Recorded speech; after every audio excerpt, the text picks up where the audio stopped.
But Chehaw was actually the name given to a cluster of villages. This particular site was called Immokalee because it was on Immokalee or Immokalee Creek in what is now Lee County, Georgia. This was the town of a chief named Old Howard. That's what the whites called him. And so when Andrew Jackson came through here in the first days of March 1818, he met with Old Howard somewhere near this site. And Old Howard welcomed him, provided food for his army, which was a vital thing for Jackson because Jackson was driving south to Florida. The Seminole War is underway, and his army was down to literally like a half a pint of food for each man. A force of Georgia militia arrived in the area. They reached Fort Early under Captain Obed Wright, O-B-E-D Wright. And Captain Wright received word that some of those responsible for an attack that had killed two Georgia militiamen could be found at a nearby town. And so he decided to attack.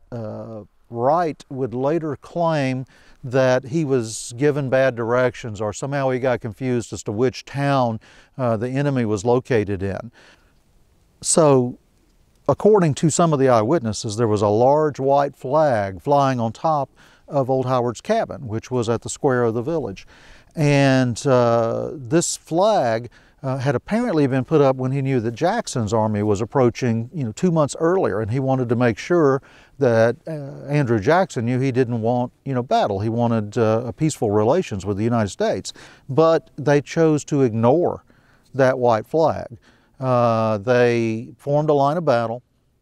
They advanced on the town. This is a peaceful farming community. Men, women, and children are here. The warriors are all gone with Jackson. They're down in Florida fighting against the Seminole and the Miccosukee and the Red Sticks. So there are very few warriors to even resist here. Unfortunately, Captain Wright attacks the town. The report said that Old Howard took down the white flag from his cabin and ran out towards them, waving this white flag, trying to stop the killing of his people. They shot him dead. He was filled with many bullets, according to the accounts of what happened here. His son was killed. Men, women, and children were killed on this site. There's some debate over how many who were killed here. Some reports will say as few as 5 or 10.